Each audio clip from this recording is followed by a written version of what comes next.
Ahoj lidi, zdravím Speedmac a dneska tady máme 5 mých nejoblíbenějších superhrdinů.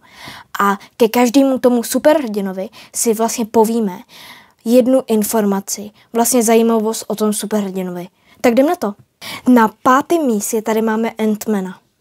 Takže jako první zajímavost tady máme to, že vlastně Scott, předtím než se stal Ant-Manem, tak byl elektroinženýr a pracoval dokonce ve společnosti Vista Corp, odkud ho pak vlastně vyhodili, protože vlastně udělal krádež, ale tu krádež udělal protože chtěl pomoct své nemocné dceři.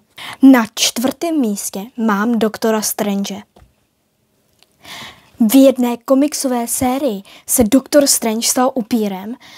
Ta komiksová série se jmenuje Doctor Strange Damnation a je to vlastně o tom, že vlastně Doktor Strange vlastně se setkal s temnými silami, který ho vlastně proměnili v upíra a vlastně on získá nový superschopnosti, bude upírem a bude úplně jinak bojovat s temnými silami, než by vlastně bojoval jako Doktor Strange.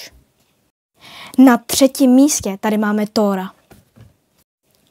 Hemsworth musel zpočátku nabrat 20 liber svalové hmoty, aby se vešel do kostýmu, ale potom nabral takové množství svalové hmoty, že se do toho kostýmu nevešel. Jo, a taky říkal Hemsworth, to je ten herec, co hrál toho Thora, tak vlastně už, jak všichni ho poznávali jako Thora, tak ho už vlastně v poslední době vlastně ta role nudila a že ho nebavilo to, jak vlastně ho všichni poznávají jenom jako Thora. Na 2. místě tady máme Deadpoola. Ray Reynolds se vlastně přiznal k tomu, to je ten herec, co hrál Deadpoola, se přiznal k tomu, že si kostým Deadpoola oblíbil natolik, že vlastně ho nosil i v běžných dnech, jako i doma a že ho nosil i vlastně na zvláštní chvíle.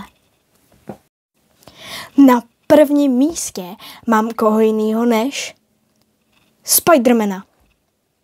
Spiderman se nejprve měl jmenovat Stick to Walkman a vlastně Stan Lee, kterou tu roli vlastně vymyslel, tak se nejdřív chtěl inspirovat motýlem, který vlastně přistál na stěnu.